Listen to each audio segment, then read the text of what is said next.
How's it going, my friend? It's Dr. Wasi. So excited to be back. Missed you all. Hope you guys are doing great. It is Tuesday, September 11, 2018 when I'm recording this video. So I hope it reaches you. And this video is going to be about how to strategize your studying when you have very little time left before your exam, and how to basically create an effective study schedule. So boy, do I got a lot to tell you, but I'm going to keep this video limited to just that topic. I have not gotten my Step 2 CK score yet, for those of you who are wondering, who are my subscribers. So continue to keep me in your prayers and du'as, because I could definitely use them. I should be getting them anytime, so I'm kind of holding my breath for that, and excited as well. Inshallah, the results will be positive, and God willing. And I was actually thinking about doing a Step 2 CK score reveal video of my reaction and stuff when I get my score, but obviously that's thinking about that gives me kind of anxiety as well. So I don't know if I'm gonna do it yet. You can comment below and let me know if you think I should do it. I may do it, I may not, but you can comment below and let me know either way. So yeah, when I do find out, I will let you guys know, and yeah, go from there. So hope you all are doing well. It's been a long time since I've shot. I do apologize for not uploading consistently. I just decided kind of to wait for a while for specific reasons, but I plan on diving back into my videos on a weekly basis very soon. I'll let you know when I do, so that way you're getting consistent videos every week, at least once a week, if not more. And yeah, so let's get straight to it.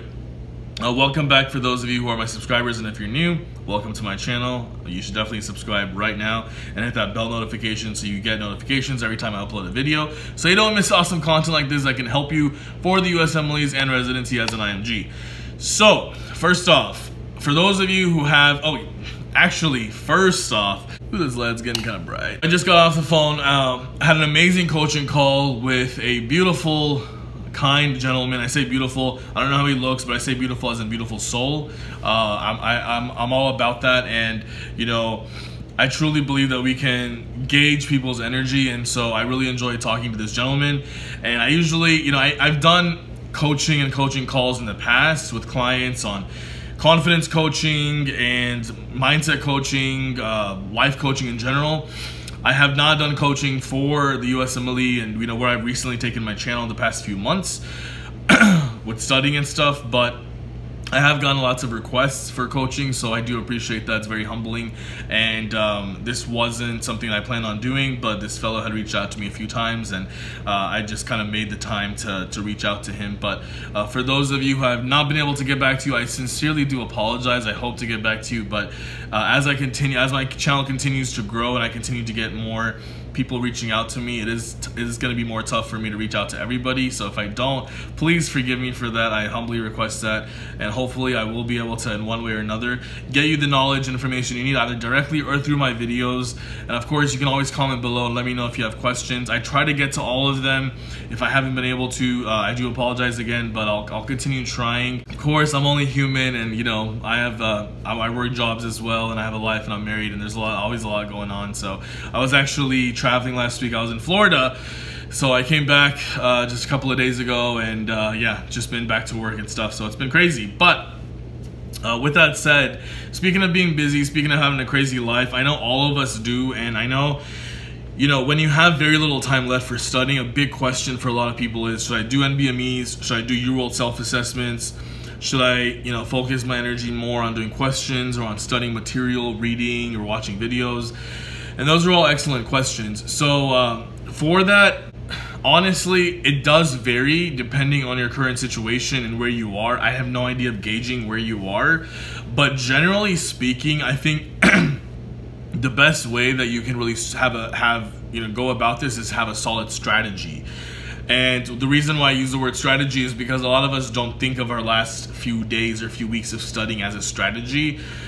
We kind of just view it as, oh my God, this is how much time I have left, I have to do so much, and that's not a strategy, that's just fear and anxiety. So you really have to come to face with the reality that I do have my exam scheduled, I'm taking it on this day, and I have this many weeks left, or this many days left, and I need to come up with a strategy that is in line with the amount of time I have, and that is in alignment with where I am in terms of my studying and my practice exams and all that stuff. So number one, I will highly recommend the NBME exams.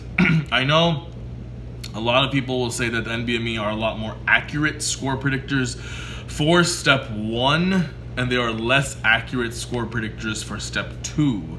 They underestimate your score for step 2. Traditionally, from whatever all the people I've spoken to and all the forums I've read, that's the majority opinion I've gotten. And for step 1, it's a pretty accurate estimator. I actually scored, I believe, I scored the exact same score on step 1 that I'd scored on my last NBME just a week or two before my exam. So I do believe for step 1 it's an accurate estimator. For step 2, on the other hand, I've heard really crazy stories about how it underestimates, not in every situation, but in most situations. But the cool thing about the NBME is that it's made by the same people who make the USMLE. That's the biggest thing. The creators of UWorld do not make the USMLE. The creators of UWorld do a damn good job of simulating and creating the similar look and providing you with amazing content and similar questions, of course, to the actual exam. There's no doubt about that. They're the best when it comes to practice questions, no doubt. But the National Board of Medical Examiners, NBME, are actually the ones who make the USMLE that you're going to sit for and take. So all the knowledge and all the feedback that I got recently from people who did exceptionally well in the USMLEs was to really not only take the NBMEs to gauge and assess where you stand, your score, before you take your exam, but really use it to study the questions. Now the NBMEs, they don't just show you the answers that you got incorrect. They actually highlight the right answer. So they'll show you the incorrect answer and they'll highlight the right answer. So that really helps you out. So then you can kind of do your own research and find out why you got that question wrong, what the right answer is, why it's the right answer, all that stuff. And that's a very time-consuming process. It can take several days for some people to get through one NBME exam, get through all the incorrect questions, and really dissect why each answer choice is right or wrong. But it's definitely worth it because the questions that a lot of people have stated that the questions, this is obvious that you'll see on the NBMEs are going to be more high yield and will be similar to the questions in terms of high yield topics that you'll see on the USMLE. Now, of course, I don't work for them, so I don't know all the details and all that, but it's common sense, and it wasn't so common for me until I actually read about that from someone who did extremely well, and it made sense. If you're gonna study off of something, you're going to use practice exams to study, then NBME practice exams are probably the best ones to study with. So that's number one. Number two, are UWorld self-assessments good or not? Yes, I think they're great also. A lot of people have said that UWorld self-assessments are the best predictors of your... Yes, for UWorld self-assessments, a lot of people have said that those are also the very good predictors of your score, specifically for Step 2 CK. I've heard that USMLE World self-assessments are very good predictors of your score, more so than NBMEs for Step 2 CK. For Step 1, I'm not so sure anymore what that correlation is, but a lot of people do say that the exams, both the exams are very similar. I know that they have a Step 2 CS available now also for UWorld. In UWorld, I believe, and they also have Step 3. I never used the CS one, but I'm sure all of them are very accurate. UWorld definitely you can't go wrong with. It's something that's a must when you're taking these exams. So you have to use the UWorld QBank, but as far as self-assessments, I wouldn't sweat about it too much. I wouldn't worry about it. If you're doing the NBMEs and you're passing the NBMEs, I'd say that you're in a good place.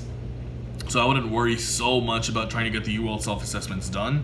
Because more importantly, like I said, you want to use the NBMEs as study material, especially towards the end of your study period. Even if it's in the beginning, that's great. But especially towards the last few weeks, the last few days, you really want to study those incorrect questions because those will most likely be high yield. Not necessarily, but most likely, right? Because they're from the same people who made the exam, the real exam. So that's my take on NBMEs versus UWorld. I don't think necessarily one is better than the other because different people will tell you that they're different predictors or one's a better predictor than the other. But with NBME, it may be a better study tool. And of course, UWorld obviously is a great study tool because the QBank is, and then with the self-assessments, you actually get all the explanations like you do in the UWorld QBank. So it's perfect in that sense that you do get to study the incorrect answers, and so it's a great tool. You should not stress about trying to take every single one. If you can, that's great. It's a great idea. If you don't have the time to take every single NBME or every single UWorld self-assessment, don't freak out, because it's not the end of the world. I think as long as you've passed a couple of practice exams right before you've taken it, you're in a good place. So don't freak out about that. Don't give yourself anxiety. A lot of you will go on forums and will Google stuff. Don't listen to what everybody else is saying all the time. I'd say majority of the time, because you'll read a lot of people's experiences and they may say like, I did 30 practice exams, even though I know there aren't 30, but I'm exaggerating, but they'll be like, I did 30 practice exams and I did this and I did that and I did this and I did that and I got this score and blah blah blah, but you'll feel like I didn't do any of that and I'm screwed. My exam's in a few days or it's in a few weeks. I haven't done any of that, and how am I going to do all that? You don't have to do all that. You really don't. You just have to do what you know will work for you, what will get you there. Remember, I said it's all about the strategy. So make sure that you have a strategy for yourself that's just individually tailored for you based on where you are right now and what you know that you need to get through. So you need to kind of basically block out all the other noise and distractions. It's good to get some ideas, but don't take what other people are doing as God's written word as to what you have to do, because that's certainly not the case. And the last thing that you need to do for the love of God is not produce anxiety by going on these forums and reading about people's experiences or what they're studying. Some people have done a lot of studying, and some people have done a lot less studying and gotten similar scores. So there's many factors that play into how well you do on the exam. And so I honestly wouldn't sweat about it, and I honestly wouldn't stress yourself out, because that's only going to lead to you having a negative mindset, putting out negative energy. It's going to disturb and distract you from studying. Sometimes negative pressure can help. Sometimes a little bit of nervous energy, anxiety will help you get through studying, but having too much of it or an imbalance of it is going to affect you during your last few weeks and days of studying, and it's definitely going to affect you during your performance on the real exam. So make sure that you don't fall into that trap. If you see yourself falling into that trap, going down that hole, pull yourself out. Do whatever you need to do to get a positive mindset, and then keep a positive mindset. That's very, very important. So yeah, it's all about strategy. Now, should you do more questions or more content? Now that's definitely a tough one, because I think that for step one, more people will recommend that you focus more on the content, the high yield content, the buzzwords, whatever review book you're using. That's what I would do, in my opinion, if I were you. For step two, I would focus more on doing as many questions as you can towards the end of the period, towards the end of your study period. And so, of course, doing either or is fine, because either way you're getting content, you're getting knowledge, and that's really what it comes down to. But traditionally, that's what I've heard people say, that for step one, if you're very short on time, focus more on the content itself, and for step two, focus more on the questions and timing yourself during the questions and getting used to the way they ask questions and all that stuff. So that's my take on whether or not you should focus more on the content or the questions. Of course, like I said, again, everyone has a different take, everyone has a different way of doing things. So if you're doing things differently, if you already have a really good strategy, stick with it. I'm sure it's great. This is just advice and solutions for people who are struggling or who don't already have a strategy, okay? And then the last but not least, I believe the last thing I mentioned earlier was, how to basically set up a daily schedule. I've talked about this in other videos, but I'll reiterate it again quickly. What you really want to do is you want to pretend like you have a work week, right? Some of you may already have jobs and work, and if you like I did when I was studying for Step 2 CK, so if you're in that position, it's definitely tough, but you can still manage your way around it. But most of you don't. Most of you are not working right now. So for those of you who are not, for those of you who have the time to study full time, what I would recommend is pretending like the studying is your full-time job, right? It's like you're going to school full-time, or you're going on the rotations full-time. Your studying is your full-time job. So it's Monday through Friday, and if possible, 4 hours on Saturday, 2 to 4 hours on Saturday. So what you want to do is Monday through Friday, you want to get up early in the morning and you want to start studying at 8 o'clock, right? And then you study from 8 to 12, take a break from 12 to 1 for lunch. You can do whatever you want, go run errands, eat, watch a movie, go on YouTube, whatever. Then from 1 to 5, you study again. 5 o'clock, you're done. So basically you got 4 hours of studying done from 8 to 12, and then you got 4 hours of studying done from 1 to 5. Now for each hour that you're studying, you basically can do 45 minutes of studying and then take a 15-minute break.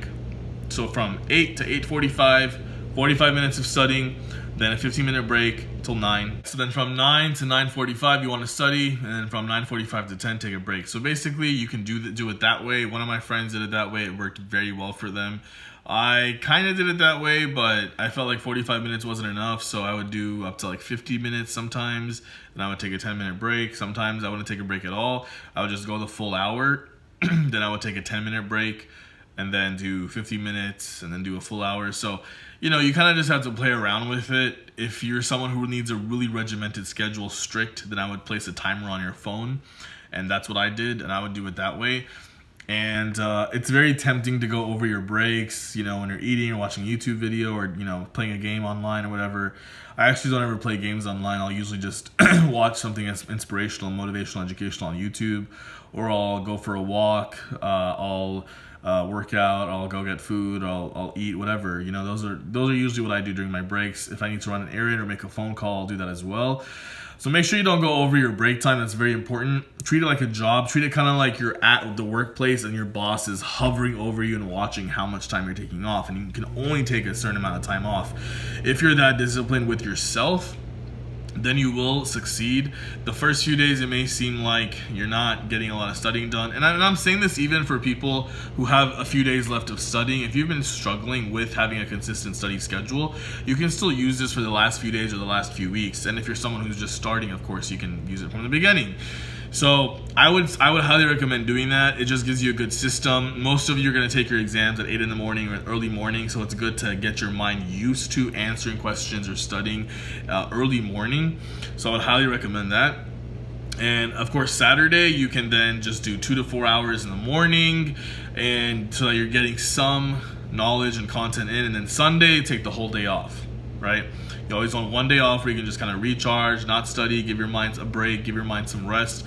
That's very important. So I know for a lot of us, that's not a problem, taking a break, because I know a lot of us take many days off and a lot of time off, more than we should.